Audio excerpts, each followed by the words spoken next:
Matapos ang 10 taon ng paghihintay para magdalang tao, gumuho ang mundo ni Elena nang matuklasan niyang may kabit ang asawang bilyonaryo na si Mateo at may batang ginamit bilang sandata laban sa kanya.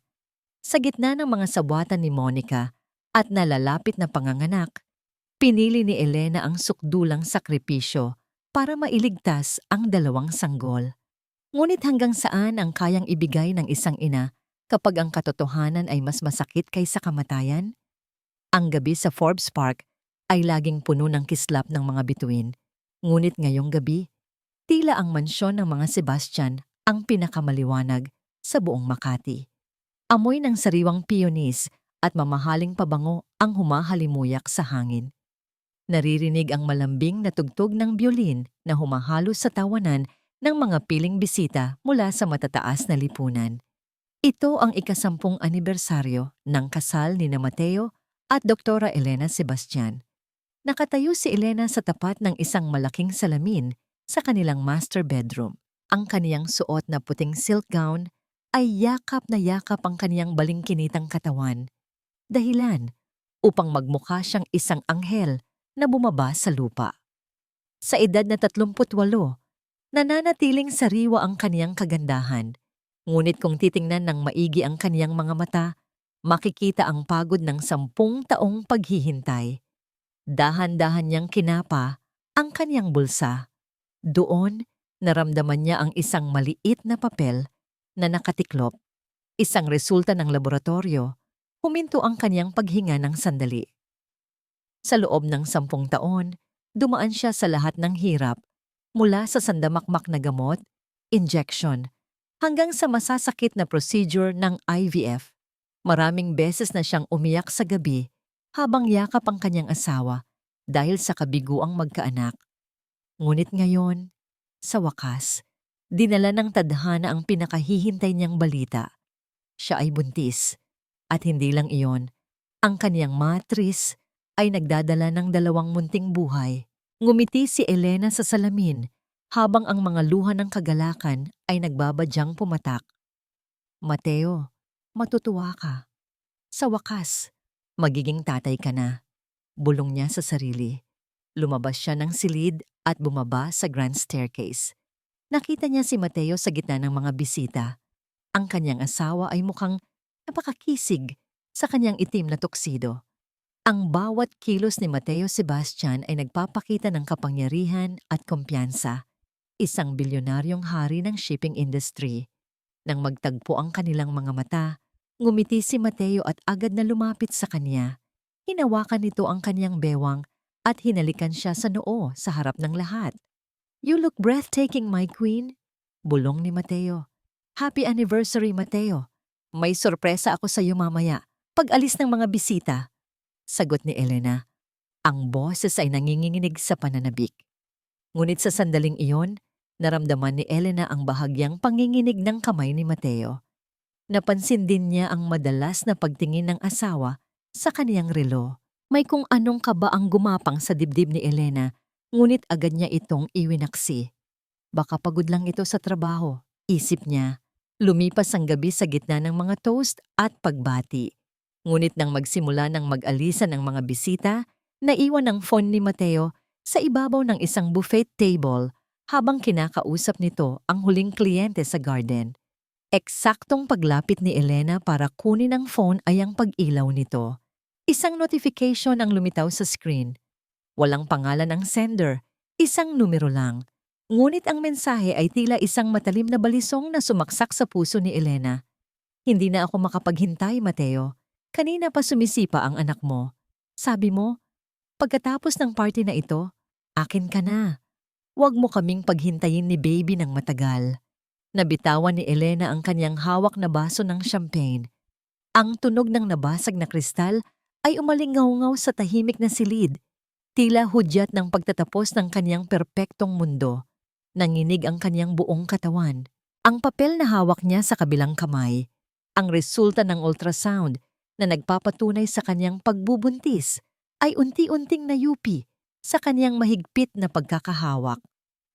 "Elena, anong nangyari?" Boses iyon ni Mateo. Mabilis itong lumapit sa kanya, bakas ang pag-aalala sa mukha.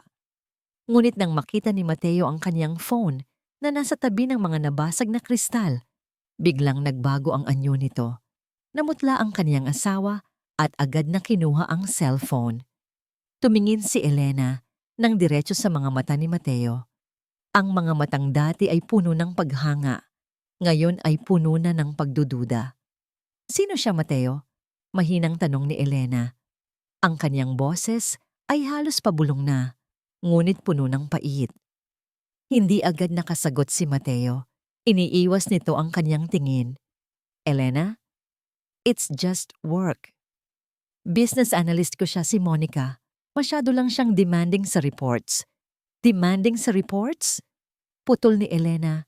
Isang mapait na tawa ang kumawala sa kanyang mga labi. Sinasabi ba ng business analyst mo na sumisipa ang anak mo sa tiyan niya? Mateo, 10 taon tayong nagsama. Kilala kita. Alam ko kung kailan ka nagsisinungaling. Huminga ng malalim si Mateo at hinawakan ang balikat ni Elena, ngunit marahas itong iwinaksin ng doktora.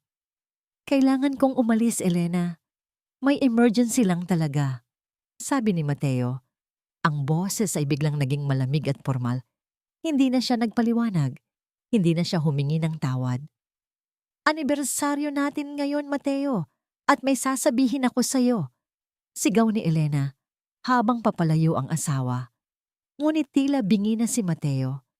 Tuluyan na itong lumabas ng pinto at narinig na lamang ni Elena ang pag-arangkada ng sasakyan nito paalis ng mansyon. Naiwan si Elena sa gitna ng malawak at marangyang sala. Napapaligiran ng mga bulaklak na para sa kanilang pag-ibig. Ngunit ngayon ay tila mga palamuti na lamang sa isang lamay. Dahan-dahan siyang napaupo sa sahig, hindi alintana, ang mga bubog ng baso sa kaniyang paligid. Binuklat niya ang nayuping papel ng kanyang ultrasound. Tiningnan niya ang 2 maliliit na tuldok sa larawan, ang kaniyang mga anak. Mga anak, patawarin niyo si Mommy. Hikbi niya habang niyayakap ang sariling tiyan. Akala ko, ang gabing ito, ang simula ng ating masayang pamilya. Pero bakit? Bakit parang ito na ang dulo? Sa dilim ng gabi, habang bumubuhos ang ulan sa labas, isang sumpa ang binuo ni Elena sa kaniyang puso. Hindi siya susuko, lalaban siya para sa kaniyang mga anak, kahit ang kapalit nito ay ang mismong buhay na kaniyang iniingatan. Ngunit hindi niya alam, sa kabilang dako ng lungsod, naghihintay si Monica, isang babaeng hindi lang basta humahanga kay Mateo, kundi isang babaeng may planong wasakin ang lahat ng meron si Elena, hanggang sa huling hibla ng kanyang pagkatao. Ang bawat patak ng ulan na humahampas sa windshield ng kanyang sasakyan ay tila maliliit na kamao na sumusuntok sa konsensya ni Mateo. Bawat pag-andar ng wiper ay tila pagbura sa imahe ni Elena. Nakatayo sa gitna ng kanilang sala, ang mga mata ay puno ng sakit at pagtataka. Ang tunog ng nabasag na baso ay paulit-ulit na umuulit sa kaniyang isipan, isang matinis na paalala ng kaniyang pagkakasala. Bakit ko ito ginagawa? Tanong niya sa sarili. Habang mahigpit na nakahawak sa manibela, ang totoo, alam niya ang sagot. Sa loob ng 10 taon, ang bawat anibersaryo, bawat kaarawan, bawat Pasko ay may isang kulang. Isang tawa ng bata, isang maliit na kamay na hahawak sa kanya. Sa kabila ng lahat ng yaman at kapangyarihan, pakiramdam niya ay isa siyang bigo, isang punong hindi namumunga. At dumating si Monica del Valle, matalino, ambisyosa, at hindi natatakot sabihin kung anong gusto niya. Sa una, trabaho lang talaga. Ngunit ang mga gabi ng overtime ay nauwi sa mga hapunan. Ang mga hapunan ay nauwi sa mga inuman. At isang gabing lasing at puno ng hinanakit sa sarili na ganap ang hindi dapat mangyari. Isang pagkakamali na akala niya ay matatapos din sa isang gabi. Ngunit ang pagkakamaling iyon ay nagbunga. Ipinark ni Mateo ang kanyang sasakyan sa basement ng isang makabago at mamahaling kondominium sa Bonifacio Global City. Ang lugar ay malinis, malamig, at walang bahid ng personal na alaala. Kabaliktaran ng mainit at puno ng buhay na mansyon kung saan naghihintay ang kaniyang asawa. Pagbukas ng pinto ng elevator sa penthouse unit, agad siyang sinalubong ng isang babaeng nakasuot lamang ng isang itim na silk robe, si Monica. Ang buhok nito ay bahagyang basa pa, at ang amoy ng kanyang pabango ay tila isang anyaya na kalimutan ang lahat. "Mateo, akala ko hindi ka na darating," sabi ni Monica. Ang boses ay malambing, ngunit may bahid ng panunumbat. "Anong nangyari? Ang gulo ng itsura mo." Hindi sumagot si Mateo. Pumasok siya at umupo sa isang leather na sofa. Ipinatong niya ang kanyang mga siko sa tuhod at isinubsob ang mukha sa kanyang mga palad. Ang bigat ng buong mundo ay tila nasa kanyang mga balikat. Umupo si Monica sa tabi niya at marahang hinaplos ang kanyang likod. Alam ba niya? Hindi. Oo. Nakita niya ang text mo, sagot ni Mateo. Ang boses ay garalgal. "Monica, this is wrong. Hindi dapat ganito. Ang gulo nito." "Anong magulo, Mateo?" tanong ni Monica. Ang boses ay nanatiling kalmado. Inalis niya ang kamay ni Mateo mula sa mukha nito at tinitigan siya ng diretso sa mata. "Ang magkaroon ng anak? Ang tuparin ang pangarap mong maging isang ama? Iyon ba ang magulo para sa'yo?" "Elena is my wife," giit ni Mateo. "At ako ang ina ng anak mo," ganti ni Monica. Hindi nagpatinag. Ang kanyang boses ay tila isang malamig na bulong na bumaon sa bawat sulok ng silid. Tumayo siya mula sa sofa at dahan-dahang naglakad patungo sa isang maliit na drawer. Binuksan niya ito at may kinuha, isang sobre. Bumalik siya sa tabi ni Mateo at iniabot ito sa kanya. "Tingnan mo," utos niya. Nanginginig ang mga kamay ni Mateo habang binubuksan ang sobre. Sa loob, isang litrato. Isang itim at puting larawan mula sa isang ultrasound machine. Isang maliit na hugis na halos hindi pa makilala. Ngunit para kay Mateo, iyon ang imahe ng isang pangarap na matagal na niyang isinuko. Ito ang anak natin, Mateo," sabi ni Monica. Ang kanyang boses ay mas malambing na ngayon, tila isang mga awit na kumakanta ng isang mapanuksong himig. Sabi ng doktor, malakas ang heartbeat niya. Napakalakas. Katulad mo. Hinaplos ni Mateo ang litrato sa isang iglap na wala ang imahe ni Elena, ang anibersaryo, ang basag na baso. Ang tanging nakikita niya ay ang katuparan ng kanyang pinakamalalim na hangarin, ang maging isang ama.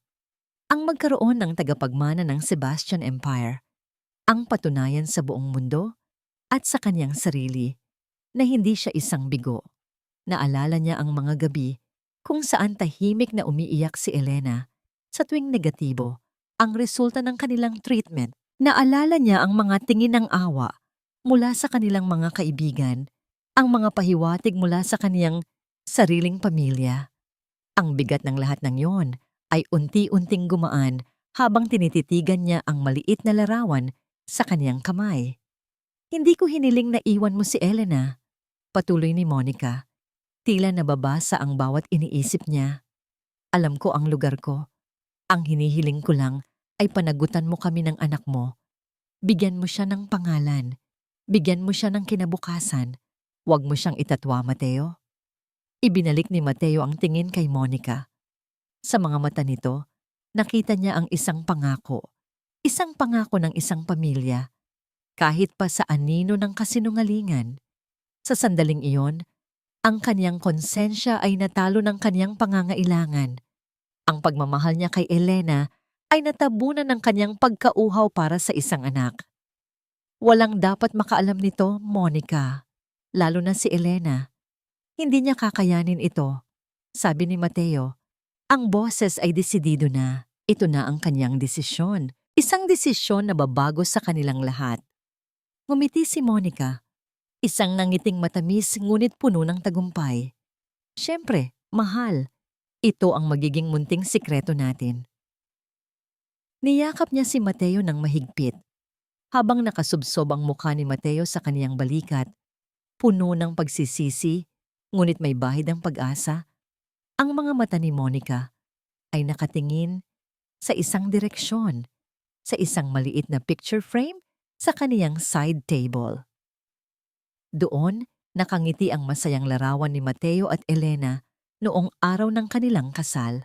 Habang hinahaplos ni Monica ang likod ni Mateo, isang malamig at mapanuyang nangiti ang gumuhit sa kaniyang mga labi. Ang kaniyang mga mata ay tila nag-aapoy. Oo. O Mateo, bulong niya sa hangin na tanging siya lang ang nakakarinig. Isang sikretong sisira sa inyong dalawa. Lumipas ang 2 araw na tila isang mahabang, masamang panaginip para kay Elena. Si Mateo ay umuwi sa gabi, ngunit ang katawan lamang niya ang naroon. Ang kanyang isip at kaluluwa ay nasa ibang lugar. Ang mga pag-uusap nila ay naging kasing lamig ng hangin mula sa aircon. Ang dating mainit na kama na kanilang pinagsasaluhan ay naging isang malawak na espasyo ng pagkakalayo. Hindi pa rin alam ni Mateo ang tungkol sa pagbubuntis ni Elena. Ang papel ng ultrasound na dapat sana'y magiging simbolo ng kanilang tagumpay ay nakatago na ngayon sa isang drawer. Tila isang lihim na puno ng pait. Paano niya ibabalita ang isang himala sa isang lalaking ang puso ay pag-aari na ng iba? Ngunit si Dr. Elena Sebastian ay hindi isang babaeng basta na lang susuko. Isa siyang doktor. Sanay siyang mag-diagnose ng sakit. At ngayon, haharapin niya ang cancer na sumisira sa kaniyang pamilya. Isang hapon, habang si Mateo ay nasa isang business trip sa Cebu, nag-drive si Elena patungo sa Bonifacio Global City. Hindi siya pumarada sa isang mall o restaurant. Huminto siya sa tapat ng building ng Sebastian Shipping Inc. Mula sa kanyang sasakyan, kitang-kita niya ang mga empleyadong naglalabasan. Ilang minuto siyang naghintay hanggang sa natanaw niya ang isang babaeng lumabas mula sa glass doors. Matangkad, baling-kinitan, at suot ang isang mamahaling business suit na tila hinulma para sa kaniyang katawan. Ang bawat hakbang nito ay puno ng kumpiyansa. Si Monica Del Valle. Pinindot ni Elena ang numero ni Monica na nakuha niya mula sa isang kaibigan sa HR department. Nakita niyang huminto sa paglalakad si Monica at sinagot ang tawag. "Hello?" sabi ng boses sa kabilang linya.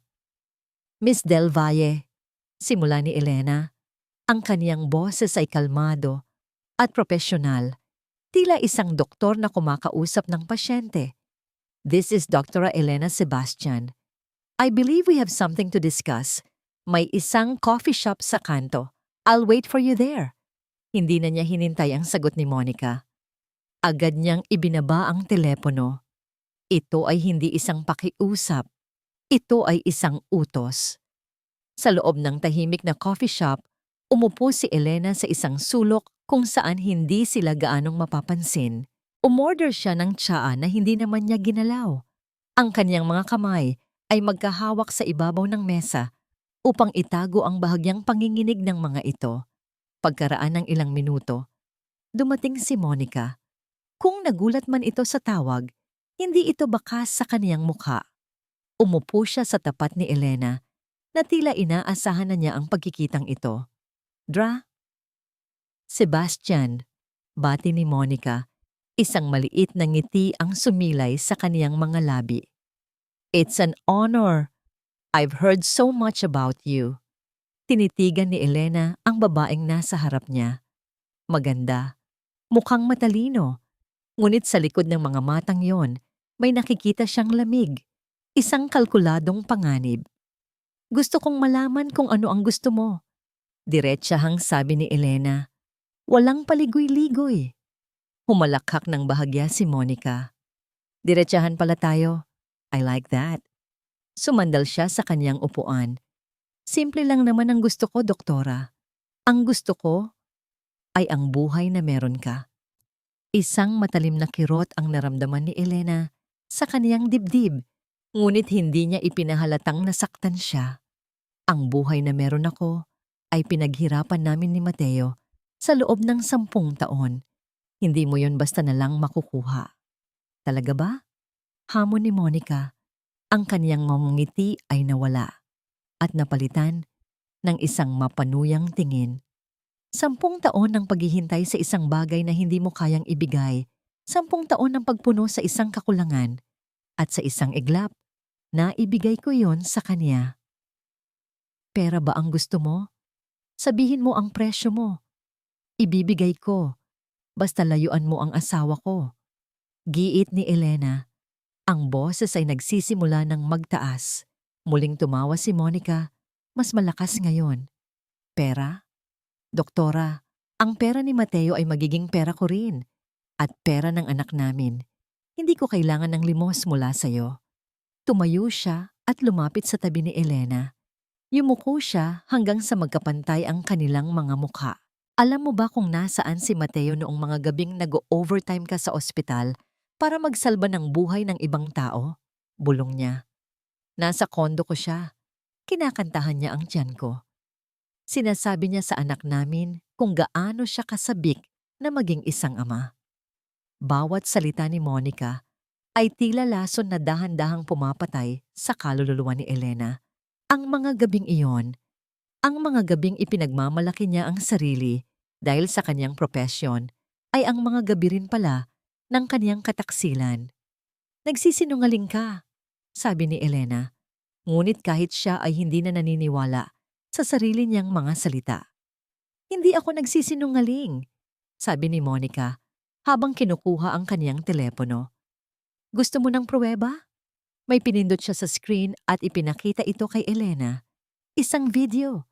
Nasa video si Mateo nakaupo sa isang sofa na pamilyar kay Elena. Ang sofa sa kondo ni Monica.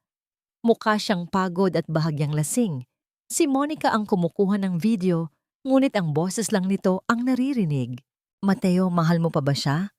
Tanong ng boses ni Monica sa video. Nagbuntong hininga si Mateo at tumingin sa malayo. Mahal ko si Elena, pero minsan, nakakasakal ang pagiging perpekto niya. Pakiramdam ko, palagi akong kulang sa tabi niya. Palagi akong may pagkakamali. Sa'yo malaya ako. Ang hangin ay tila nawala sa mga baga ni Elena. Ang mga salitang yon, mas masakit pa kaysa sa katotohanang may ibang babae si Mateo. Ang katotohanang ang pagmamahal at pag-aalaga na ibinigay niya sa loob ng 10 taon ay naging isang bigat, isang kulungan para sa lalaking pinakamamahal niya. Itinaas ni Monica ang telepono at ngumiti ng buong tagumpay. Kita mo na, doktora, hindi ako ang kontrabida sa kwentong ito. Isa lang akong sagot sa isang dasal na matagal nang hindi naririnig. At sa salamin ng screen ng telepono, nakita ni Elena hindi lang ang pagtataksil ng kaniyang asawa, kundi ang pagguho ng buong pagkatao niya. Ang pag-uwi ni Mateo mula sa Cebu ay hindi naging isang masayang pagsalubong. Sa halip, ang mansyon ay tila binalot ng isang hindi nakikitang yelo. Ang bawat sulok na dati puno ng init ng pagmamahal ni Elena ay ngayoy nanunuot sa lamig. Nakita niya si Elena sa kanilang silid, nag-aayos ng mga gamit sa aparador. Ngumiti ito sa kanya, ngunit ang mangngiti ay hindi umabot sa mga mata. Ang mga mata nito ay pagod at may bakas ng kalungkutan na pilit itinatago. Kumusta ang biyahe mo? Tanong ni Elena. Ang boses ay mahinahon ngunit walang sigla. Okay lang. Same old meetings, sagot ni Mateo habang naghuhubad ng kanyang coat. Hindi siya lumapit para yakapin ito. Hindi siya humalik. Dumiretso siya sa banyo at isinara ang pinto.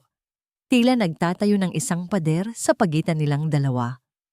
Sa likod ng saradong pinto, napasandal si Mateo at napapikit. Ang imahe ni Elena, ang sakit sa mga mata nito, ay umuukil-kil sa kaniyang isipan. Ngunit agad itong napapalitan ng imahe ng ultrasound ng pangako ng isang anak. Para ito sa pamilya natin, bulong niya sa sarili. Isang kasinungalingan na pilit niyang ginagawang katotohanan. Para ito sa magiging anak ko. Kinabukasan, nagsimula ang lason na dahan-dahang gumapang sa loob ng kanilang tahanan. Isang umaga, may dumating na delivery. Isang maliit na kahon na walang pangalan ng nagpadala. Nang buksan ito ni Elena sa harap ni Mateo, ang laman ay isang pares ng maliliit na sapatos ng sanggol, gawa sa puting sinulid. Kanino galing ito? Tanong ni Elena. Ang muka ay naguguluhan. May alam ka ba dito, Mateo? Nagkibit balikat si Mateo, umiiwas sa tingin. Baka nagkamali lang ng address ang courier. O baka isa sa mga kaibigan mo, nagbibiro. Ngunit sa loob-loob niya, isang malamig na kaba ang kaniyang naramdaman. Alam niya kung kaninong laro ito. Ngunit hindi yon ang huli. Makalipas ang ilang araw, isa na namang sobre ang ipinadala sa kanilang opisina. Naka-address kay Dr. Elena Sebastian. Sa loob, isang greeting card na may nakasulat, "Thinking of you." At sa loob ng card, nakasingit ang isang litrato, isang ultrasound picture. Nasa hapagkainan sila nang buksan yon ni Elena. Nakita ni Mateo kung paano biglang namutla ang kaniyang asawa. Nakita niya kung paano nanginig ang mga kamay nito habang hawak ang kaparehong litrato na ipinakita sa kanya ni Monica. "Mateo," bulong ni Elena, ang boses ay nanginginig. "Sino ang gumagawa nito sa atin? Bakit? Bakit may nagpapadala sa akin nito? Alam nila. Alam nilang hindi tayo magkaanak. Sinusubukan ba nila akong saktan?" Ang bawat salita ni Elena ay tila isang suntok sa sikmura ni Mateo. Ang sakit na idinudulot niya ay mas malala pa sa inaakala niya. Hindi lang ito simpleng kataksilan.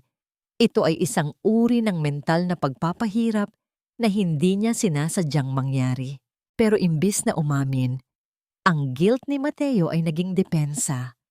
Ang depensa ay naging galit. "Bakit mo ba masyadong dinidibdib iyan, Elena?" Sabi niya. Ang boses ay biglang naging malamig at walang pasensya. "It's a prank. Isang masamang biro. Itapon mo na lang yan at kalimutan." Hindi makapaniwalang tumingin si Elena sa kanya. "Kalimutan? Mateo, paano ko ito kakalimutan? Sunod-sunod na ito. Ang sapatos, ngayon naman itong litrato. May gustong sirain tayo." "Walang gustong sirain tayo," sigaw ni Mateo. Napatayo mula sa kanyang upuan. "Baka naman masyado ka lang nagiging emosyonal. Baka kailangan mong magpahinga. You're overthinking things." Ang mga salitang yon, overthinking, emotional, ay tila mga patalim na sumugat sa puso ni Elena. Ang lalaking dapat sana'y kakampi niya ay siya pang kumukwestiyon sa kanyang katinuan. Tumayo rin si Elena. Ang mga mata ay puno na ng luha. "Hindi ako nag-overthink, Mateo. Nagbago ka. Simula noong gabing yon. Simula noong anibersaryo natin, naging ibang tao ka. Malamig ka, malayo ka. At ngayon, ito? Sabihin mo sa akin ang totoo. May kinalaman ka ba dito?" Natigilan si Mateo. Nahuli siya. Ngunit ang kanyang pride, ang kanyang takot na harapin ang katotohanan ay mas nanaig. "This is ridiculous," mariin niyang sabi, umiiling. "Pagod lang ako sa trabaho, Elena. At lalo mo lang akong pinapagod sa mga ganitong walang kwentang drama." Iyon na ang huling salita na kaya pang tanggapin ni Elena. Ang sakit ng kataksilan, ang bigat ng paglilihim, at ang stress ng kaniyang pagbubuntis ay sabay-sabay na bumuhos sa kanya. Biglang nanghina ang kanyang mga tuhod. Ang kulay sa kanyang muka ay unti-unting nawala. "Elena," tawag ni Mateo. Napansin ang biglaang pagbabago sa asawa. Hinawakan ni Elena ang gilid ng mesa para suportahan ang sarili.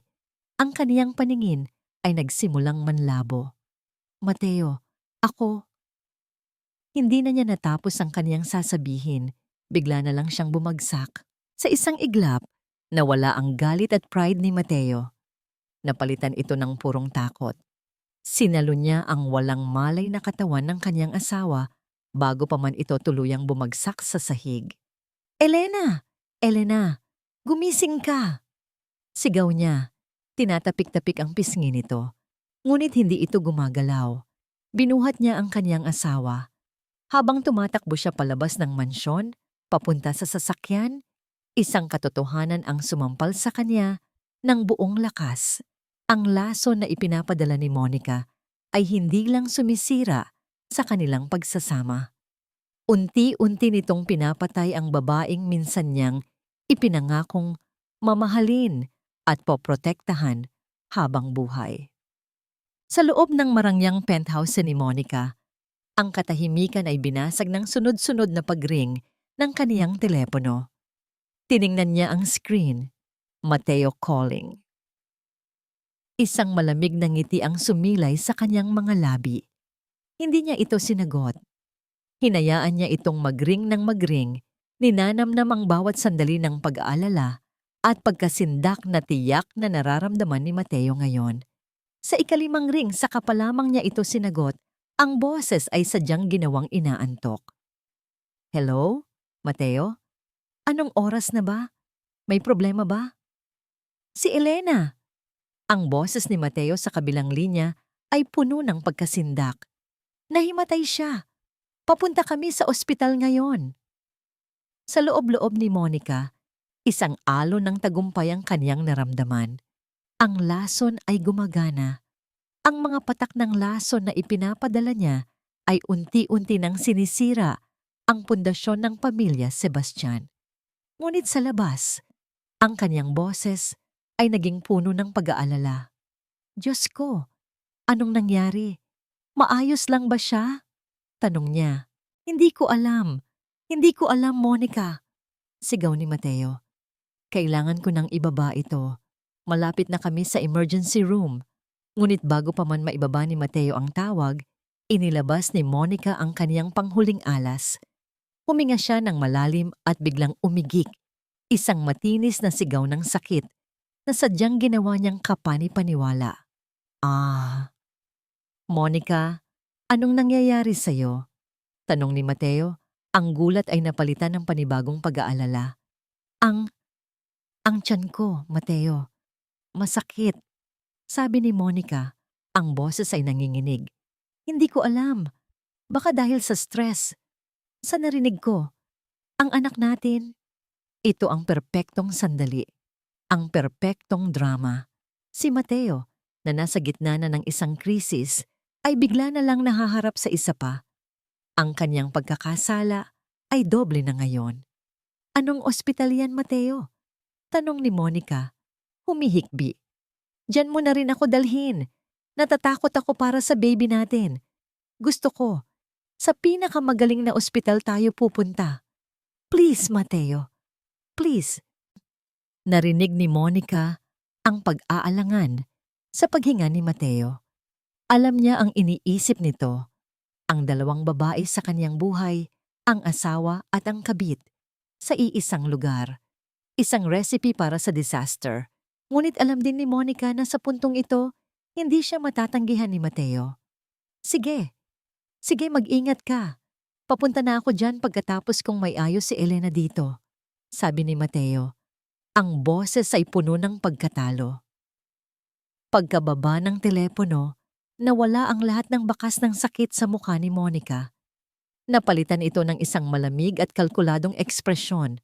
Tumayo siya, nagbihis ng komportableng damit, at siniguradong magulo ang kanyang buhok para magmukhang totoong stressed. Naglagay pa siya ng kaunting tubig sa kanyang mukha para magmukhang pinagpapawisan. Isa siyang perpektong aktres sa sarili niyang dula. Pagdating sa VP wing ng ospital, sinalubong siya ni Mateo na hindi mapakali. Inilagay siya sa isang pribadong silid. Ilang pinto lamang ang layo mula sa kwarto kung saan nagpapahinga si Elena. Isang doktor ang sumuri kay Monica. Matapos ang ilang pagsusuri, bumaling ito sa kanila. Everything seems fine, Miss Del Valle. Normal ang heartbeat ng baby. Siguro ay Braxton Hicks contractions lang yan, dala ng stress. Kailangan mo lang magpahinga. Nakahinga ng maluwag si Mateo, ngunit si Monica ay nakatingin lamang sa doktor Isang matamis na ngiti ang nasa labi. Of course, everything is fine, isip niya. Dahil walang mali sa simula pa lang, nang maiwan silang dalawa, hinawakan niya ang kamay ni Mateo. Salamat, Mateo. Salamat at hindi mo kami pinabayaan. Magpahinga ka na, Monica, sabi ni Mateo, bago marahang bawiin ang kaniyang kamay.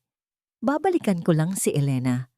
Ngunit habang papalabas si Mateo ng pinto, nakita ni Monica ang isang nurse na may dalang isang malaking buke ng puting rosas papunta sa direksyon ng kwarto ni Elena. Isang ideya ang biglang pumasok sa kanyang isipan. Kinagabihan, nang ang buong palapag ay tahimik na at tanging ang mahinang tunog ng mga makina ng ospital ang naririnig. Dahan-dahang bumangon si Monica mula sa kaniyang kama. Sinilip niya ang hallway. Walang tao. Tulad ng isang anino, tahimik siyang naglakad patungo sa silid ni Elena. Ang pinto ay bahagyang nakaawang. Sumilip siya sa loob. Doon, nakahiga si Elena, mahimbing na natutulog. Mukha itong payapa, ngunit mapututla. Nakakabit sa kanyang braso ang isang IV drip at ang steady na beep, beep, beep ng heart monitor sa tabi niya ay tila isang lullaby sa katahimikan ng gabi. Pumasok si Monica sa loob. Ang kanyang mga paa ay hindi gumagawa ng kahit anong ingay sa makintab na sahig. Tumayo siya sa tabi ng kama at tinitigan ang babaeng kinamumuhian niya ng buong puso. Ito ang babaeng mayroon ng lahat. Ang pangalan, ang yaman, ang pagmamahal ni Mateo. Ngunit ngayon, sa higaang ito, mukha itong mahina at kaawa-awa. At ang kalagayang iyon ay nagbigay kay Monica ng isang kakaibang kasiyahan. Dahan-dahan niyang inilapit ang kanyang bibig sa tainga ni Elena. Ang kanyang hininga ay mainit at puno ng lason, isang demonyong bumubulong sa isang natutulog na anghel. Gumising ka, doktora, bulong niya. Ang boses ay manipis, ngunit matalim. Huwag kang mag-alala. Nandito lang ako sa kabilang kwarto. Ako ang inaalagaan ni Mateo. Bahagyang gumalaw si Elena sa kanyang pagkakatulog. Tila naririnig ang masamang tinig sa kanyang panaginip. Alam mo ba, patuloy ni Monica, ang bawat salita ay idinidiin niya nang may kasamang pagkasuklam. Habang nakahiga ka dyan, walang magawa. Kami naman ni Mateo ay pinaplano na ang binyag ng aming anak. Isang Sebastian, isang tunay na tagapagmana, isang bagay na kahit kailan ay hindi mo maibibigay sa kanya. Tumigil siya sandali. Pinakikiramdaman ang epekto ng kanyang mga salita. Nakita niya ang bahagyang pagkunot ng noo ni Elena. Kaya magpagaling ka! Dagdag ni Monica. Ang kaniyang tono ay biglang naging sarkastiko at puno ng awa. Kailangan ka naming maging malakas dahil sino ang mag-aayos ng lahat kapag umalis na kami ni Mateo para buuin ang sarili naming pamilya? Sino ang maiiwan para pulutin ang mga basag na piraso ng buhay mo? At ang kaniyang huling salita, ang pinakamasakit sa lahat. Ang anak mo, kung magkakaroon ka man, ay hindi makikilala ang kanyang ama. Dahil ang tatay niya ay tatay na rin ng anak ko. At sa aming dalawa, alam nating lahat kung sino ang pipiliin niya. Dahan-dahan siyang umatras. Ang isang ngiti ng tagumpay ay nakaguhit sa kanyang mga labi. Bago siya tuluyang lumabas, sinulyapan niya ang heart monitor. Ang dating kalmadong beep beep beep beep beep ay biglang bumilis. Beep beep beep beep beep. Ang blood pressure ni Elena, kahit sa kanyang pagkakatulog, ay biglang tumaas. Ang lason na ibinulong ni Monica ay hindi lang pumasok sa kanyang tainga. Ito ay dumiretso sa kanyang puso. Unti-unting pinipiga ito. Nag-iiwan ng sugat na hindi kayang gamutin ng kahit sinong doktor. Nang makabalik si Monica sa kanyang silid, humiga siya sa kama at ipinikit ang kanyang mga mata. Ang nangiti ay hindi pa rin nawawala. Sa gabing iyon, 2 babae ang nakahiga sa iisang ospital. Ang isa ay natutulog sa kapayapaan ng kanyang kasamaan, habang ang isa naman ay binabangungot, Nilalabanan ang isang digmaang hindi niya nakikita para sa mga buhay na dinadala niya sa kanyang sinapupunan. Ang pasilyo ng VIP wing ay tila isang mahabang tulay na nagdudugtong sa dalawang magkaibang mundo ni Mateo. Sa isang dulo, ang silid ni Elena, isang lugar ng tahimik na pag-aalala, ng pagsisisi at ng isang pag-asang sana'y hindi pa huli ang lahat. Sa kabilang dulo, ang silid ni Monica, isang lugar ng obligasyon, ng isang kasalanang nagbunga, at ng isang kinabukasang hindi niya alam kung paano haharapin.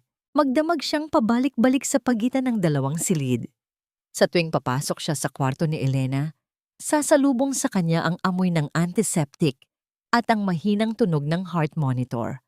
Uupo siya sa tabi ng kama at tititigan ang natutulog na mukha ng kanyang asawa. Sabi ng doktor, severe stress ang dahilan ng pagbagsak nito. Ang mga salitang yon ay tila mga karayom na tumutusok sa kanyang budhi. Ako ang stress niya. Ako ang sakit niya. Pagkatapos, dahan-dahan siyang tatayo at maglalakad patungo sa silid ni Monica. Doon, sasalubong sa kanya ang mga tanong, ang mga pakiusap, ang mga paalala tungkol sa kanilang magiging anak. Pakiramdam niya ay hinihila siya sa dalawang magkaibang direksyon hanggang sa unti-unti na siyang napupunit sa gitna. Isang gabi, pagkatapos niyang bantayan si Elena, hanggang sa ito'y makatulog ng mahimbing, naglakad siyang muli papunta sa silid ni Monica para kumuha ng ilang gamit. Ngunit pagdating niya sa tapat ng pinto, narinig niya itong may kausap sa telepono. Bahagya itong nakaawang, sapat lang para marinig niya ang usapan sa loob.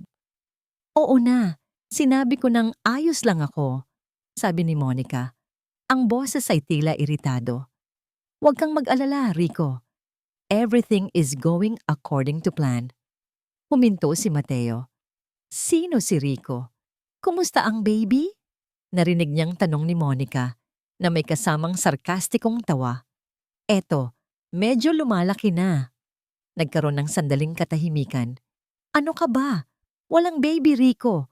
Unan lang ito na itinatali ko sa tiyan ko. Ang dali niyang maniwala. Ang mga salita ay tila isang malakas na kulog na yumanig sa buong pagkatao ni Mateo. Ang kaniyang paghinga ay huminto. Ang kaniyang dugo ay tila biglang nanlamig. Unan, hawak ko na siya sa leeg. Patuloy ni Monica. Ang boses ay puno na ngayon ng pagmamayabang. Dahil sa pekeng pagbubuntis na ito, nasa palad ko na siya. Isang galaw ko lang, bibigay niya ang lahat. At malapit na nating makuha ang gusto natin. Ang yaman ng mga Sebastian, ang paghihiganti na matagal na nating plinano. Paghihiganti? Yung legal wife? Sabi pa ni Monica. At ang tawa nito ay tila isang demonyo sa pandinig ni Mateo. Ayon, muntik nang mamatay sa stress. Perfect. Mas madali ang lahat kung mawawala na siya sa eksena. Hindi na niya kaya pang makinig. Ang mundo ni Mateo ay gumuho sa isang iglap. Ang lahat ng kanyang pagkakasala, ang lahat ng kanyang pag-aalala para sa anak nila, ang lahat ng sakit na idinulot niya kay Elena, lahat ay base sa isang malaking kasinungalingan. Isa siyang tanga, isang bulag na pinaglaruan. Sa isang marahas na kilos, itinulak niya ang pinto. Bumukas ito ng malakas at tumama sa pader. Natigilan si Monica, ang telepono ay nasa tainga pa rin. Ang gulat sa kanyang mukha ay mabilis na napalitan ng takot at pagkatapos ay ng isang malamig na paghamon. Ibinaba niya ang telepono. Ma, Mateo? Sinungaling! Sigaw ni Mateo. Ang boses ay umaling-awngaw sa buong silid. Lumapit siya kay Monica. Ang mga mata ay nag-aapoy sa galit. Walang baby? Isang unan lang ang lahat ng ito? Pinagmukha mo akong tanga. Sinira mo ang buhay ko para sa wala. Hinawakan niya ang braso ni Monica ng mahigpit. Bakit mo ito ginawa? Anong paghihiganti ang sinasabi mo? Sa halip na matakot, isang matapang na ngiti ang sumilay sa mga labi ni Monica. Ang maskara ay tuluyan ng bumagsak. Ang kahinaan ay nawala at ang lumabas ay ang tunay na Monica del Valle, isang babaeng puno ng galit at determinasyon. Bakit? Tanong niya. Ang boses ay malamig at matigas. Tanungin mo ang tatay mo, si Don Ricardo Sebastian. Tanungin mo siya kung ano ang ginawa niya sa pamilya del Valle. 20 taon na ang nakalipas. Anong kinalaman ng tatay ko dito? Naguguluhang tanong ni Mateo. Ang tatay ko ang business partner niya na tinraidor niya. Sigaw ni Monica. Ang tatay ko ang ipinakulong niya para makuha ang ang buong kumpanya. Ang pamilya namin ang winasak niya. At ngayon, ako ang nandito para bawiin ang lahat ng yon, kasama na ang interes. Inagaw ni Monica ang kanyang braso mula sa pagkakahawak ni Mateo. Mabilis siyang lumapit sa kanyang bag at may kinuha mula roon, isang itim na folder. Inihagis niya ito sa kama. Sige Mateo, ituloy mo ang galit mo. Isuplong mo ako sa pulis. Hamon niya. Pero sa oras na gawin mo yan, ilalabas ko ang lahat ng ito. Binuksan ni Mateo ang folder. Sa loob, mga dokumento, mga kopya ng bank statement, mga litrato, mga ebidensya ng pandaraya, money laundering, at lahat ng ilegal na transaksyon na ginawa ng kaniyang ama para itayo ang Sebastian Shipping Inc. Ano? Ano ito? Bulong ni Mateo. Hindi makapaniwala sa kanyang nakikita. Iyan ang tunay na pundasyon ng yaman ninyo, sabi ni Monica. Ang boses ay puno ng tagumpay. Isang maling galaw mo, at hindi lang ako ang babagsak. Babagsak ang pangalan ng mga Sebastian. Ang lahat ng pinaghirapan mo, ang lahat ng ipinagmamalaki mo, ay magiging abo. Nabitawan ni Mateo ang mga dokumento. Napatingin siya kay Monica at pagkatapos ay sa direksyon ng silid ni Elena sa dulo ng pasilyo. Nasa kaniya ang katotohanan na magpapalaya sa kanyang pagsasama nila ni Elena. Ngunit ang katotohanan iyon ay siya ring magiging bomba, nasasabog at wawasak. Sa buong pamilya niya, natrap siya. Walang pagpipilian, walang daang matatakbuhan. Kaya, ano ang pipiliin mo, Mateo? Tanong ni Monica. Ang kaniyang mga mata ay kumikinang sa tagumpay. Ang asawa mo o ang marumi ninyong apelyido? Nagising si Elena sa isang pamilyar na pakiramdam. Ang kumikirot na ulo na tila binibiyak, ang panlalabo ng kanyang paningin, at ang bigat sa kanyang mga binti na senyales ng pamamanas. Bilang isang doktor, alam niya ang mga sintomas na ito, pre-eclampsia, at sa tindi ng kanyang nararamdaman, alam niyang malala na ito. Ang bawat pagtibok ng kanyang puso ay isang paalala na hindi lang sarili niya ang kanyang ipinaglalban. May 2 munting buhay sa loob niya na umaasa sa kanyang lakas. Ngunit sa bawat araw na lumilipas, nararamdaman niya ang unti-unting pagkaubos ng lakas na yon. Bumukas ang pinto at pumasok si Mateo. Ngunit hindi ito ang Mateo na kilala niya. Ang dating kumpiyansa sa mga mata nito ay napalitan ng isang malalim na pagdurusa. Ang dating matikas na tindig ay tila nababaluktot sa bigat ng isang problemang hindi nito masabi. May nangyari, isang bagay na mas malala pa sa simpleng kataksilan. Umupo si Mateo sa silya sa tabi ng kama. Hindi ito makatingin ng diretso sa kanya. Ang mga mata nito ay nakatuon lamang sa sahig, tila doon nakasulat ang lahat ng kanyang mga pagkakamali. Mateo? Mahinang tawag ni Elena. Ang bawat salita ay may bigat. Anong nangyayari? Sabihin mo sa akin ang totoo. Hindi sumagot si Mateo, ngunit nakita ni Elena ang panginginig ng mga balikat nito. Nakita niya ang isang luhang pumatak mula sa mga mata nito at bumagsak sa makintab na sahig ng ospital. At sa isang iglap, ang lahat ng pader na itinayo ni Mateo ay gumuho. Mula sa pagkakaupo, dahan-dahan siyang lumuhod sa sahig sa tabi mismo ng kama ni Elena. Isinubsob niya ang kaniyang muka sa kumot na nakatalukbong sa asawa. At doon, sa gitna ng katahimikan ng silid, narinig ni Elena ang mga hikbi ng isang lalaking wasak na wasak. "Patawarin mo ako, Elena," sabi niya sa pagitan ng mga hikbi. "Patawarin mo ako sa lahat." Hinawakan ni Elena ang buhok ni Mateo. Ang kaniyang mga daliri ay marahang humahaplos dito, gaya ng dati. "Anong nangyari?" Muli niyang tanong. Ang boses ay malumanay na ngayon, puno ng pag-unawa sa halip na pag-uusig. Itinaas ni Mateo ang kaniyang mukha. Ang mga mata nito ay pula at namamaga. Walang bata, Elena," sabi niya. Ang boses ay basag. "Niloko niya ako. Niloko niya tayong lahat. Isa itong plano, isang bitag. At ako, ang tanga. Nahulog ako ng buong buo." Hindi nagulat si Elena. Sa kaibuturan ng kaniyang puso, matagal na niyang nararamdaman na may mali. Ngunit ang makita ang kumpirmasyon sa nagdurusang mukha ng kaniyang asawa ay nagdulot pa rin ng isang matinding kirot. Ngunit sa puntong iyon, ang galit ay wala ng puwang sa kaniyang puso. Napalitan na ito ng isang malalim na awa. Awa para kay Mateo. At takot para sa kanilang kinabukasan. "Alam ko, Mateo," bulong niya. "Matagal ko nang nararamdaman, pero wala na yon." Umiling si Mateo. "Hindi, Elena. Mahalaga yon. Sinaktan kita. Ipinahamak kita. At ngayon, hindi ko na alam kung paano ito aayusin. Nakatali na ang mga kamay ko." Hinawakan ni Elena ang pisngi ni Mateo at pinilit itong tumingin sa kanya. Sa kaniyang mga mata, ipinakita niya ang kapatawarang matagal nang gustong marinig ni Mateo. "Hindi lang ako ang ipinaglalaban ko dito, Mateo," sabi niya. Ang kaniyang boses ay biglang nagkaroon ng panibagong lakas. Dahan-dahan, kinuha ni Elena ang kamay ni Mateo at inilagay ito sa ibabaw ng kaniyang tiyan. Sa ilalim ng manipis na kumot ng ospital, naramdaman ni Mateo ang bahagyang umbok na hindi niya napansin sa loob ng mga nagdaang linggo.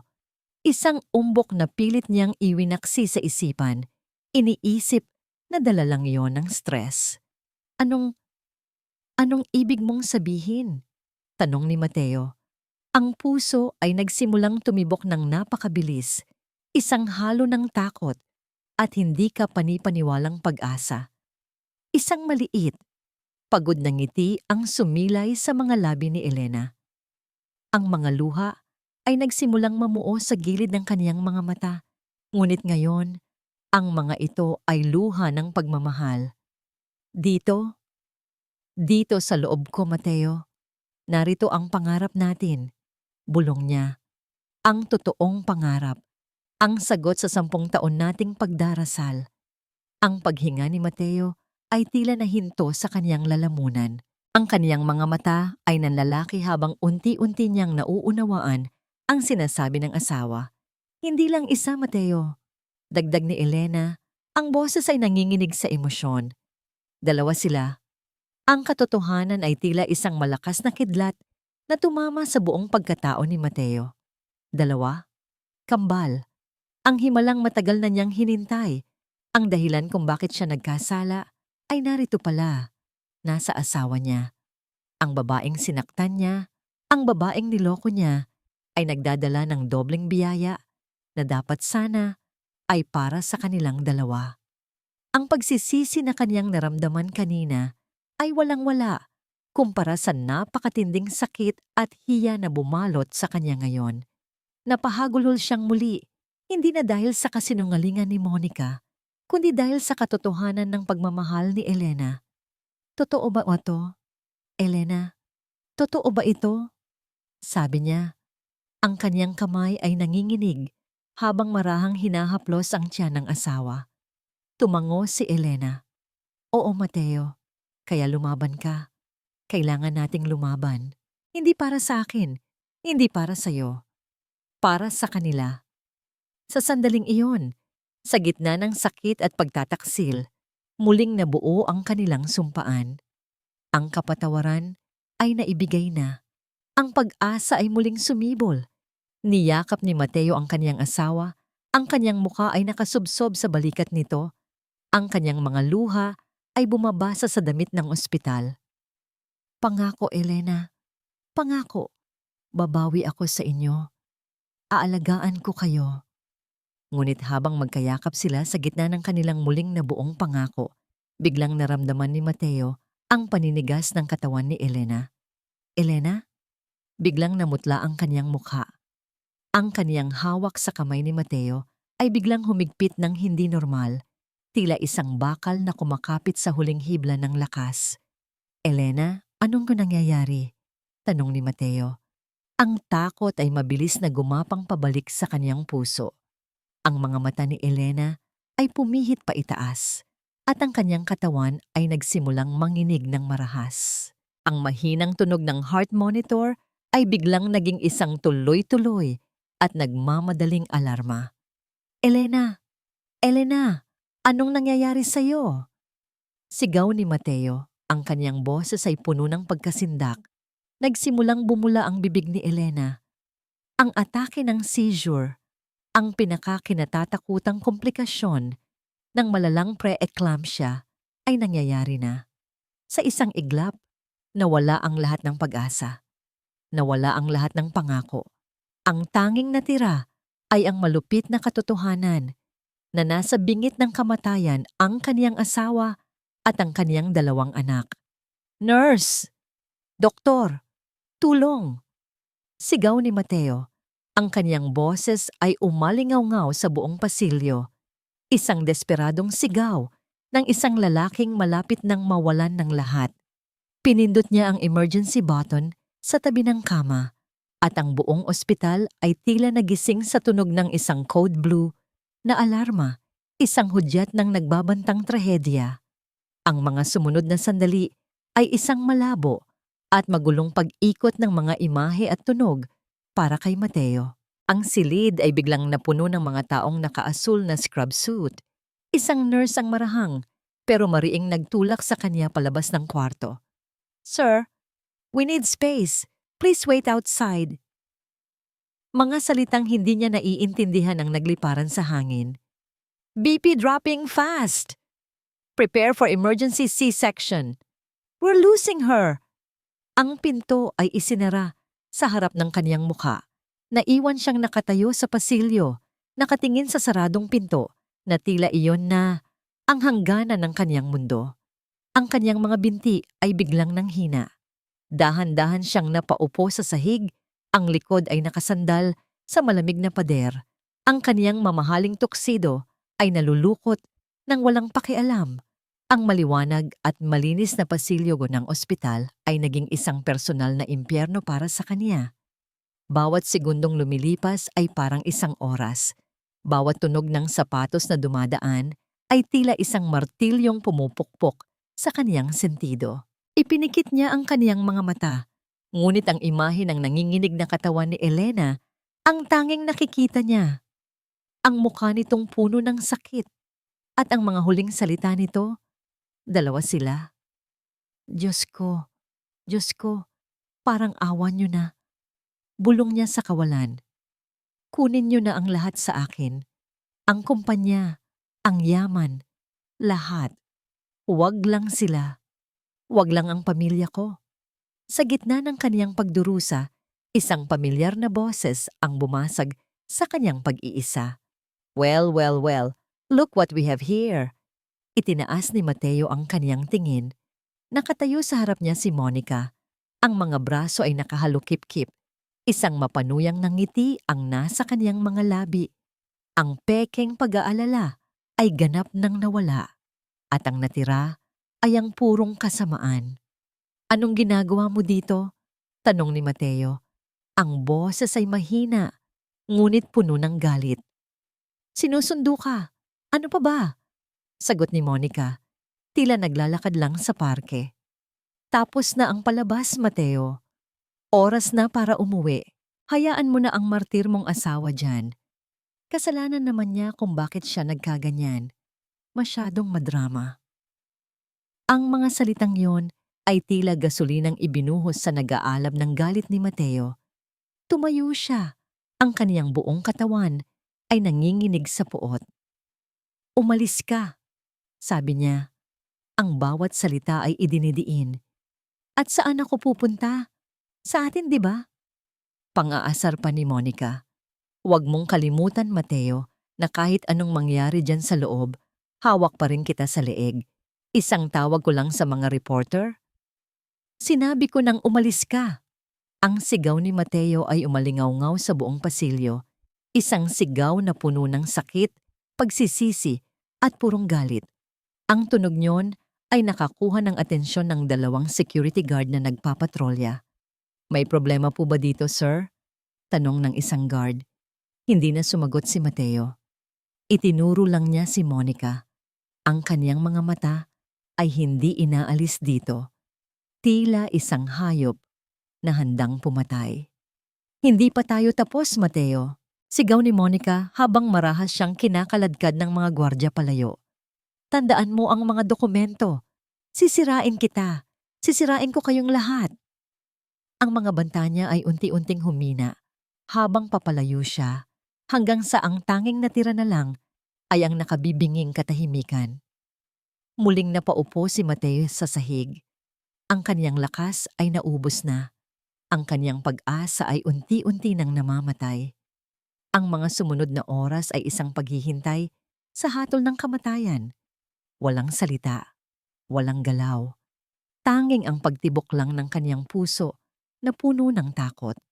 At pagkatapos, bumukas ang pinto ng operating room. Lumabas ang isang doktor na nakasuot pa rin ng surgical mask. Bakas sa mukha nito, ang matinding pagod. Ang kaniyang asul na scrub suit ay may mga mantsa ng dugo. Dahan-dahan nitong inalis ang kaniyang mask at sa mga mata nito, nakita ni Mateo ang sagot na pinakakinatatakutan niya. Tumayo si Mateo. Ang kaniyang mga binti ay nanginginig. Bawat hakbang palapit sa doktor ay tila 1 milya ang layo. Dok, bulong niya, ang kaniyang lalamunan ay tuyong-tuyo. Ang asawa ko, ang mga anak ko, kumusta sila? Huminga ng malalim ang doktor. Inilagay nito ang isang kamay sa balikat ni Mateo, isang kilos ng pakikiramay. Mr. Sebastian, ginawa namin ang lahat ng aming makakaya. Ang mga salitang iyon, ang mga kinatatakutang salita na iyon. Napakalala ng epekto ng seizure sa kanyang katawan. Kritikal ang lagay niya nang dalhin siya dito. We had to make a choice. Umiling si Mateo. Ayaw nang marinig ang kasunod.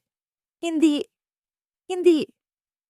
Tumingin ang doktor ng diretso sa kanyang mga mata. Nailigtas namin ang kambal, Mr. Sebastian. Isang malusog na babae at isang malusog na lalaki. Isang munting sinag ng liwanag. Ngunit alam niyang may kasunod itong isang napakadilim na anino. Pero si Dr. Elena, huminto ang doktor. Ang katahimikan sa pasilyo ay mas mabigat pa kaysa sa 1,000 salita. At sa katahimikang iyon alam na ni Mateo na wala na ang lahat. Ang mga salita ng doktor ay tila isang malakas na agos na tumangay sa lahat ng natitirang lakas ni Mateo. Nailigtas namin ang kambal, pero si Dr. Elena. Ang pero na iyon, isang salitang bumasag sa kanyang mundo. Pinayagan siyang pumasok sa recovery room. Ang hangin sa loob ay mabigat at puno ng amoy ng kamatayan. Doon, sa gitna ng mga makinang walang tigil sa pagtunog, nakahiga si Elena. Ang balat nito ay kasing puti ng kumot na nakatalukbong sa kanya. Ang mga labi nito ay tuyo at walang kulay.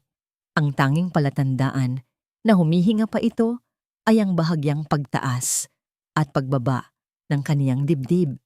Umupo si Mateo sa tabi niya at hinawakan ang malamig nitong kamay. Ang kamay na dati mainit at puno ng buhay, ang kamay na humaplos sa kaniyang mga sugat at nagpatulog sa kanya sa gabi, ay ngayoy tila isang bagay na walang buhay. Elena, bulong niya, ang boses ay paos. Nandito na ako. Patawarin mo ako. Dahan-dahan, tila mula sa isang napakalalim na pagkakatulog, iminulat ni Elena ang kanyang mga mata. Ang mga ito ay malabo at pagod. Ngunit nang makita siya, isang munting kislap ang lumitaw. Sinubukan nitong magsalita, ngunit walang boses na lumabas. Tanging isang mahinang ungol lamang. Itinaas nito ang kaniyang kamay. Ang nanginginig na daliri ay nakaturo sa isang direksyon sa labas ng silid. Ang mga bata, hirap niyang sabi. Bawat salita ay tila isang malaking sakripisyo. Naintindihan ni Mateo. Tumango siya at lumingon sa nurse na nakatayo sa may pinto. Ang nurse, na tila naiintindihan ang huling hiling ng isang kapwa medical professional, ay tumango rin at umalis. Pagkaraan ng ilang sandali, bumalik ang nurse. Itinutulak ang dalawang maliit na incubator.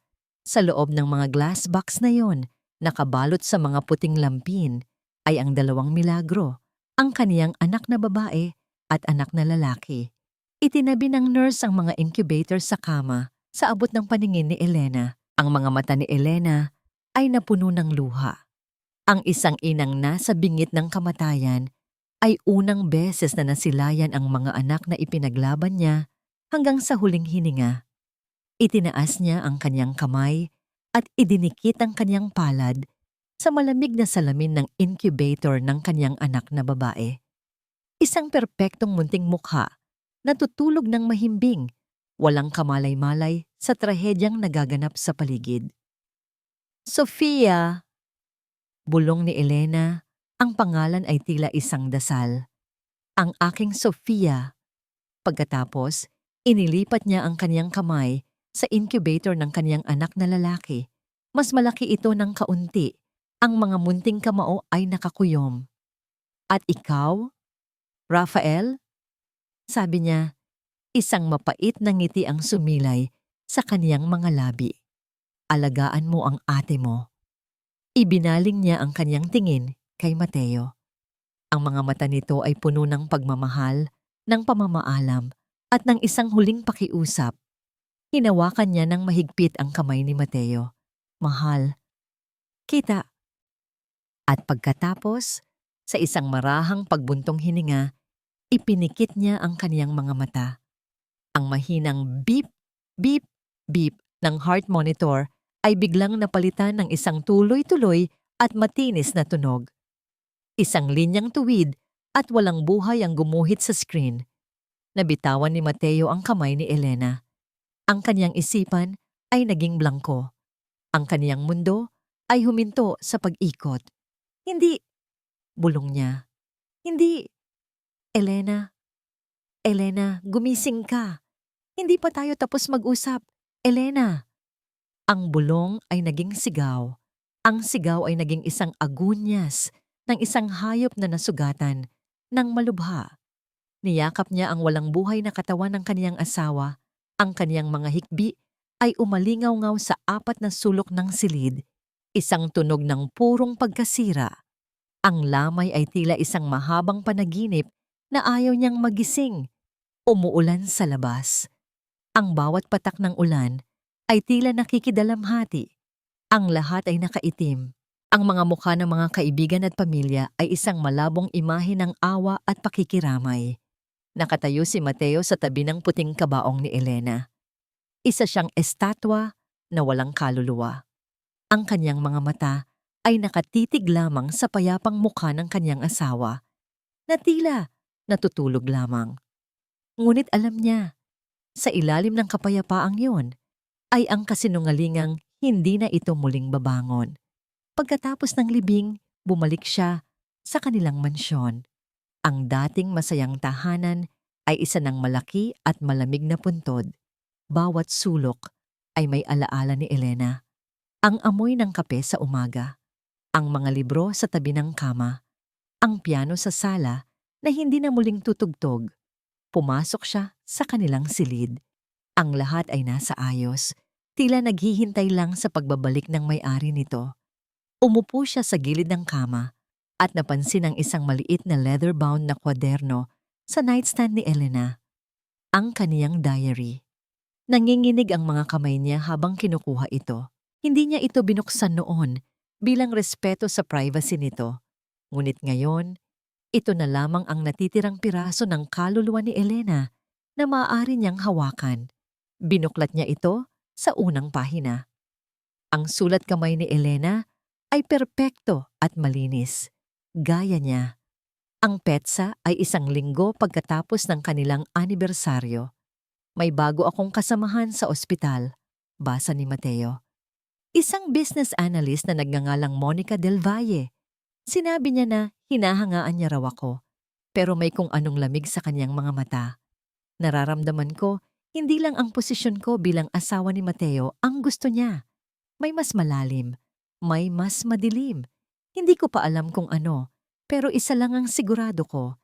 Hindi ko hahayaang sirain niya ang pinakamahalaga sa akin. Hindi ko hahayaang sirain niya ang lalaking mahal ko.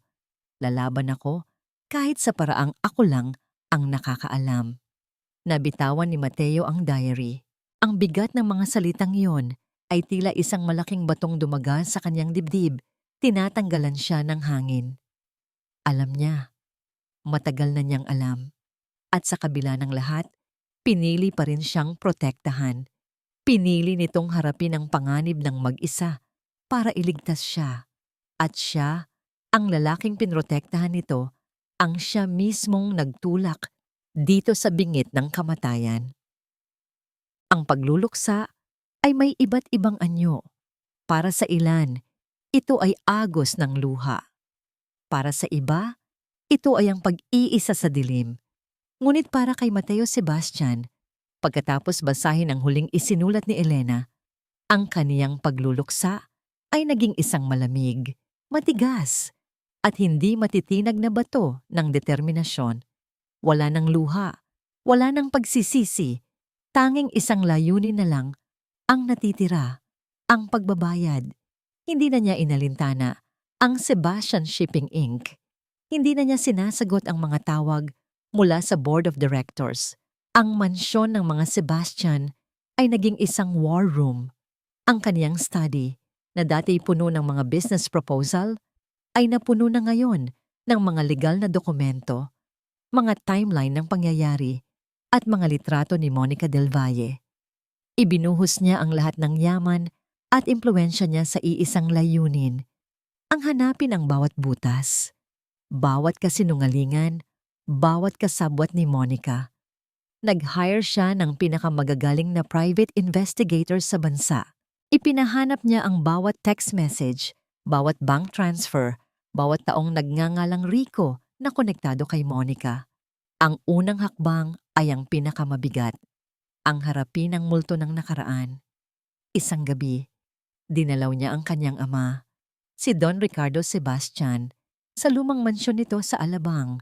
Nadatnan niya itong nag-iisa, umiinom ng brandy habang nakatingin sa sarili nitong larawan noong kabataan. Mateo, anak, bati ng matanda. Hindi man lang lumingon. Nabalitaan ko ang nangyari. Nakikiramay ako. Hindi ako naparito para sa pakikiramay, Papa, sabi ni Mateo. Ang boses ay kasing lamig ng hangin sa labas. Inilapag niya sa mesa ang itim na folder na ibinigay sa kanya ni Monica. Ang mga ebidensya ng kasalanan ng kaniyang ama. Nang makita ni Don Ricardo ang mga dokumento, bigla itong napalingon. Ang pagiging kalmado nito ay nawala. Napalitan ng gulat at bahagyang takot. Saan mo nakuha yan? Hindi na yon mahalaga, sagot ni Mateo. Ang mahalaga ay kung ano ang gagawin ko dito. Ginamit ito ni Monica Del Valle para sirain ang buhay ko. Ginamit niya ang kasalanan mo para patayin ang asawa ko. Hindi mo pwedeng ilabas iyan, sigaw ng matanda. Masisisira ang pangalan natin. Ang lahat ng pinaghirapan ko. Ang pinaghirapan ninyo? Putol ni Mateo. Ang galit ay hindi na maitago. O ang ninakaw ninyo mula sa mga Del Valle? Papa, dahil sa kasakiman ninyo, namatay si Elena. Namatay ang babaeng walang ibang ginawa kundi mahalin ako ng buo. Tumayo si Mateo at tinitigan ang kanyang ama ng diretso sa mata. Mamili ka, Papa, ang marumi mong legacy o ang malinis na hustisya para kay Elena. Dahil isusuko ko ang lahat ng ito Sa mga awtoridad, magbabayad ang dapat magbayad mula sa'yo hanggang kay Monica. At sa mga mata ng kanyang ama, nakita ni Mateo ang pagkatalo. Makalipas ang ilang linggo, ang araw ng paghuhukom ay dumating. Ang korte ay puno ng mga tao at media. Nakaupo si Monica sa panig ng akusado. Suot ang isang simpleng bestida. Ang mukha ay puno ng pekeng kababaang loob. Sa tabi niya, ang kanyang abogado, handang gamitin ang lahat para ipagtanggol siya. Sa kabilang panig, nakaupo si Mateo, nakasuot ng itim na itim. Ang kanyang mukha ay walang emosyon, tila isang estatwang bato. Nagsimula ang paglilitis. Inilatag ng mga abogado ni Mateo ang lahat ng ebidensya. Ang mga pekeng medical record na ginamit ni Monica para sa kaniyang pagbubuntis, ang mga bank transfer sa isang lalaking nagngangalang Rico Santos, ang kaniyang pinsan na tumulong sa kaniya sa panloloko, at ang mga testimonya ng mga empleyado sa mansyon tungkol sa mga kahina-hinalang delivery na nagdulot ng stress kay Elena. Ngunit ang alas ni Monica ay ang itim na folder. Ipiniresinta ito ng kaniyang abogado bilang ebidensya na si Monica ay isang biktima lamang, na ginawa niya ang lahat dahil sa matinding galit at pagnanais na mabigyan ng hustisya ang kaniyang pamilya. Hindi po isang kriminal ang kliyente ko, Your Honor, sabi ng abogado ni Monica. Isa po siyang anak na nasira ang pamilya dahil sa kasakiman ng mga Sebastian. Ngunit may isang nangiti sa labi ng abogado ni Mateo. Your Honor, aaminin po namin ang lahat ng nilalaman ng folder na yan. Sa katunayan, huminto ito at tumingin sa buong korte. Ang lahat ng dokumentong yan ay ipinasa mismo ng kliyente ko, si G. Mateo Sebastian, sa Anti-Money Laundering Council at sa Department of Justice. 2 linggo na ang nakakaraan. Isang bulungan ang kumalat sa buong silid, maging si Monica ay natigilan. Ang kaniyang alas, ang kaniyang blackmail, ay nawala ng silbi. Ang kasong ito ay hindi tungkol sa nakaraan ng mga Sebastian, patuloy ng abogado. Ito ay tungkol sa mga krimen na ginawa ni Miss Monica Del Valle, ang fraud, ang blackmail, ang paninirang puri, at ang pinakamatindi sa lahat, ang emotional and psychological harassment na direktang nagdulot sa pagkamatay ni Dr. Elena Sebastian. Ito na ang huling dagok. Ipinatawag nila sa witness stand ang nurse na naka-duty noong gabing bumagsak ang vital signs ni Elena. Maari mo bang sabihin sa korte kung ano ang nakita mo sa heart monitor records ni Dr. Sebastian noong gabi bago siya atakihin? Tanong ng abogado. Opo, sagot ng nurse. Bandang 2:00 ng madaling araw, biglang tumaas ng sobra ang kanyang blood pressure at heart rate. Usually nangyayari lang po iyon kung may matinding stress o emotional trigger. At base sa CCTV footage sa hallway, iyon po ang eksaktong oras na lumabas si Miss Del Valle mula sa silid ni Dr. Sebastian. Ang lahat ng kulay ay nawala sa mukha ni Monica. Ang kaniyang pagkukunwari ay gumuho. Ang peking biktima ay naging isang halimaw sa harap ng lahat. Sinungaling, sigaw ni Monica na patayo. Wala akong ginawang masama. Siya ang may kasalanan. Masyado siyang mahina. Nararapat lang sa kanya ang mamatay. Ang pagsigaw niyang yon ang nagselyo sa kanyang kapalaran.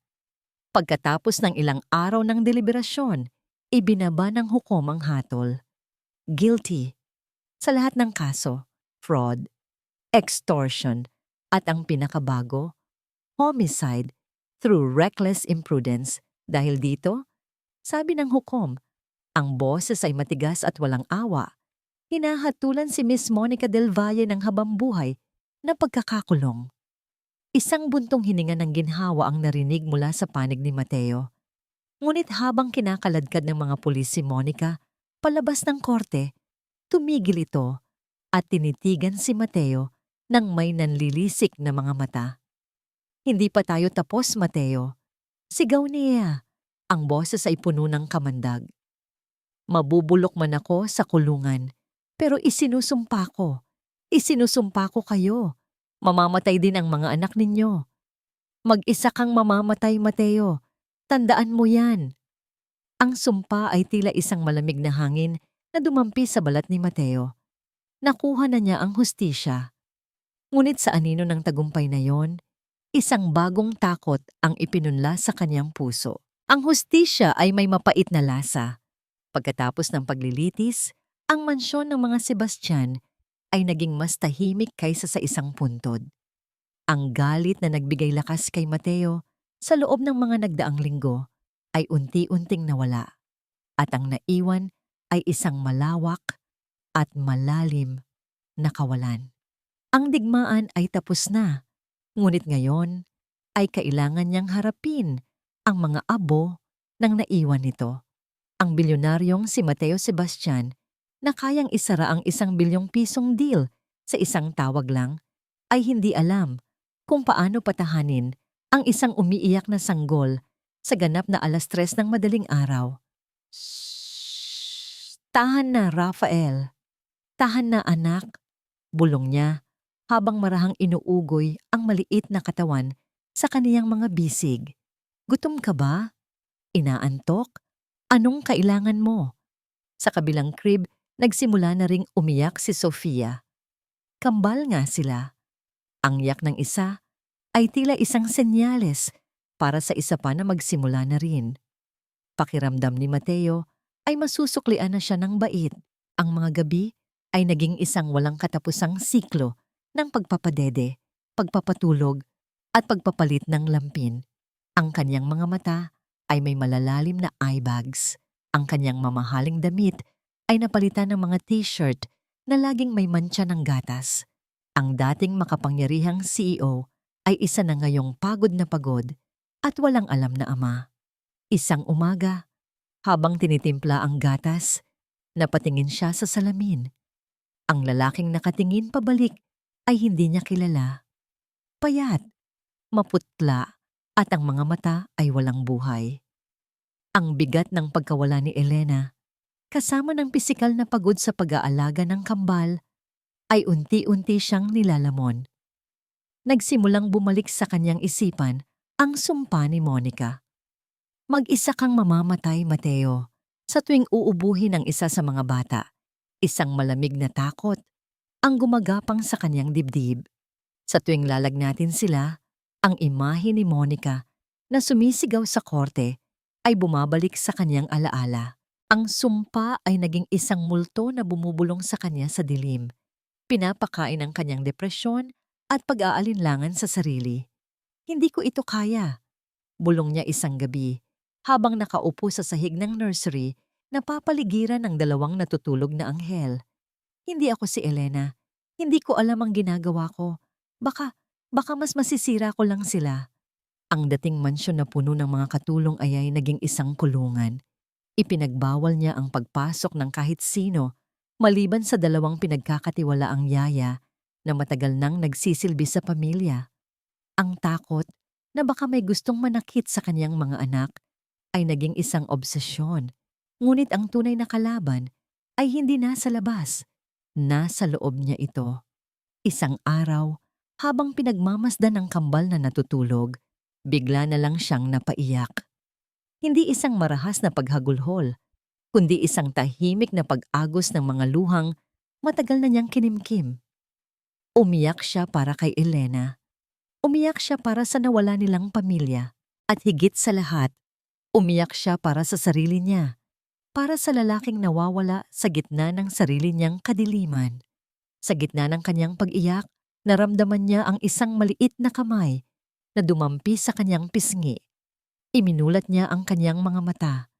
Si Sofia, na nagising pala, ay nakadungaw mula sa crib.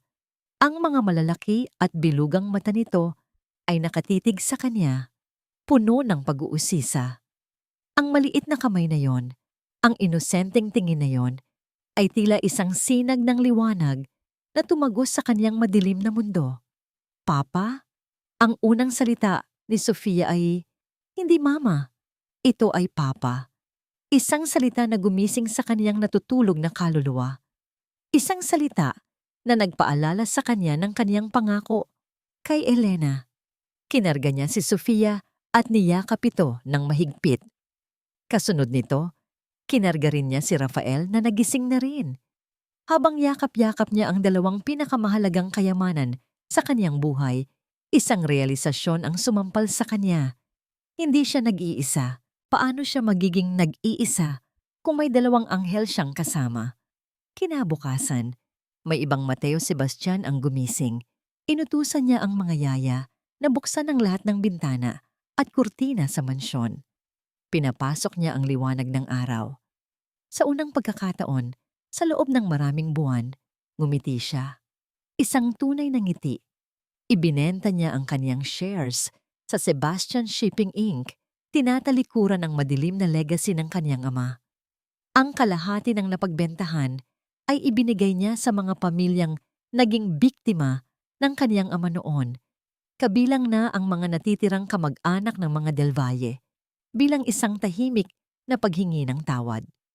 Ang natitirang yaman ay ibinuhos niya sa isang bagong proyekto, isang proyekto na magbibigay pugay sa babaeng nagligtas sa kanya. Itinatag niya ang Elena's Heart Foundation, isang non-profit organization na nagbibigay ng libreng prenatal care at tulong medikal sa mga mahihirap na ina na may high-risk na pagbubuntis. Ang dating opisina niya ay naging isang lugar ng pag-asa. Doon, sa gitna ng mga buntis na ina at mga umiiyak na sanggol, natagpuan ni Mateo ang kanyang tunay na layunin. Hindi na siya isang bilyonaryo. Hindi na siya isang CEO. Isa na siyang ama. Isang tagapagtaguyod. Isang buhay na testamento ng pagmamahal at sakripisyo ni Elena. Isang hapon, habang naglalaro sila ng kambal sa hardin ng foundation, nakita ni Mateo ang di kalayong larawan ni Elena na nakasabit sa dingding. Nakangiti ito, ang mga mata ay puno ng buhay. "Mama!" turo ni Rafael sa larawan. Ngumiti si Mateo. "Oo, anak. Si Mama iyan." Maya-maya, si Sofia naman ang lumapit sa larawan.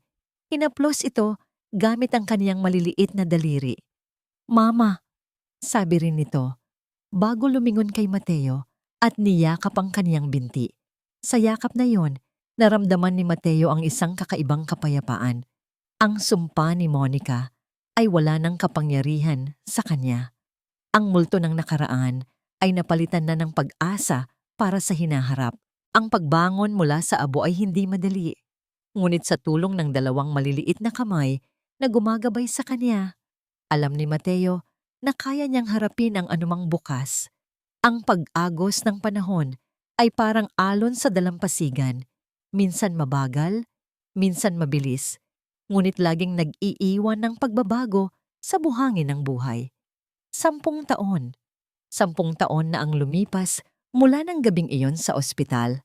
Nakatayo si Mateo sa dalampasigan ng San Juan, La Union, ang paboritong lugar nila ni Elena.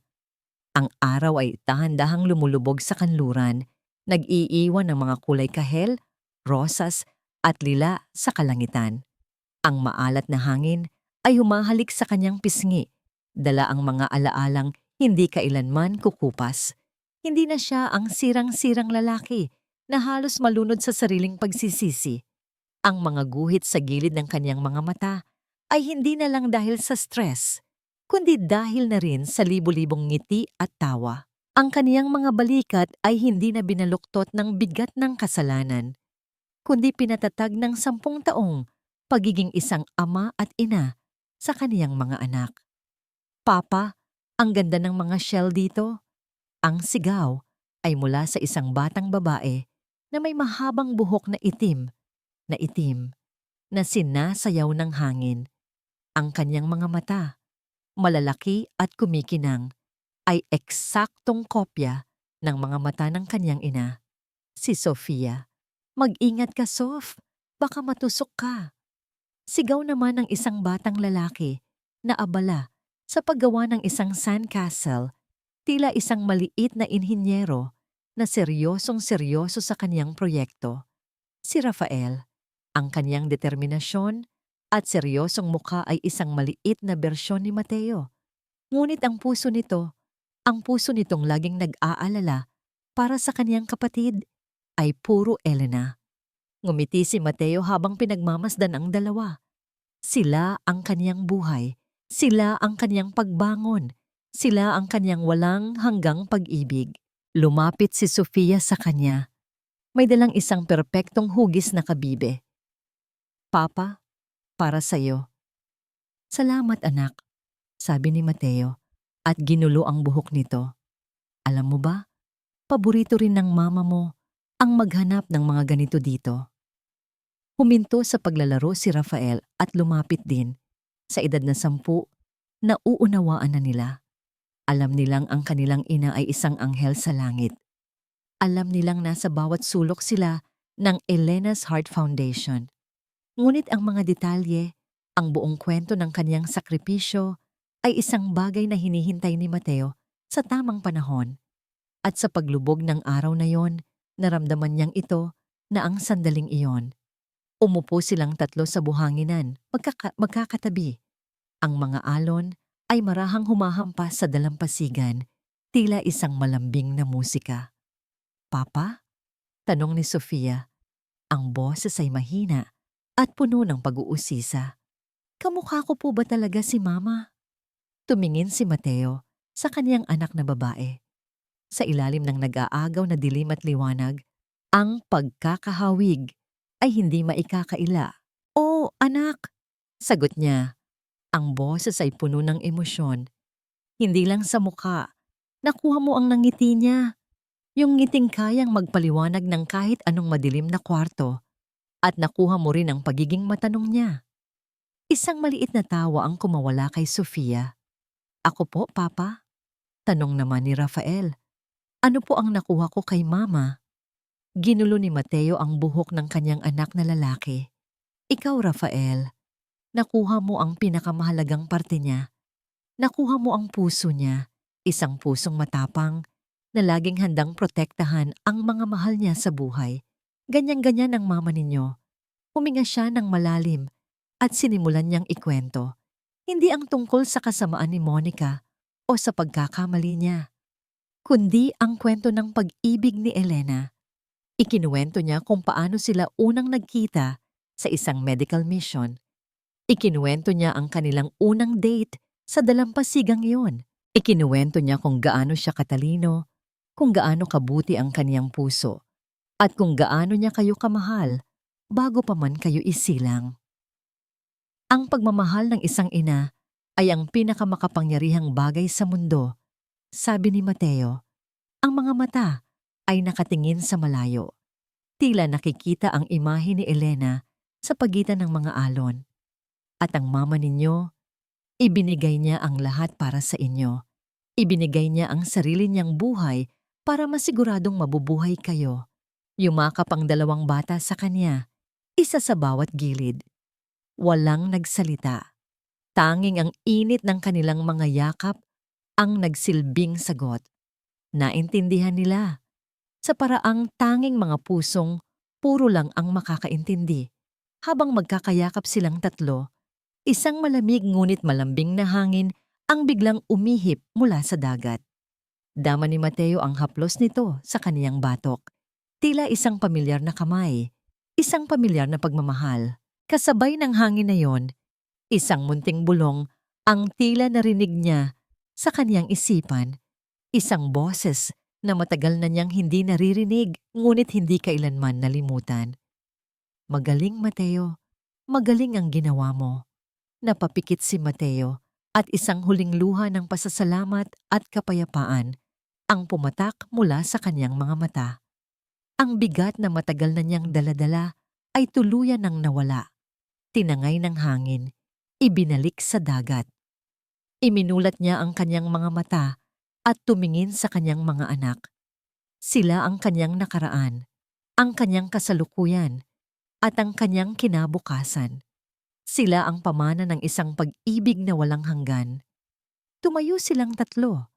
Magkahawak kamay, sabay-sabay silang naglakad palayo sa dalampasigan, papalayo sa lumulubog na araw, at pasulong sa isang bagong umaga na puno ng pag-asa. Ang kwento nila ay hindi nagtapos sa trahedya.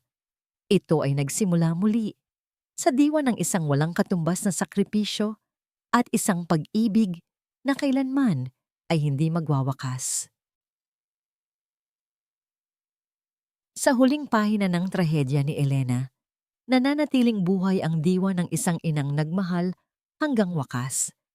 Ang kanyang sakripisyo ay hindi naging walang saysay, sapagkat sa pagpanaw niya, isinilang ang pag-asa at ang pagkakataon para sa pagtubos.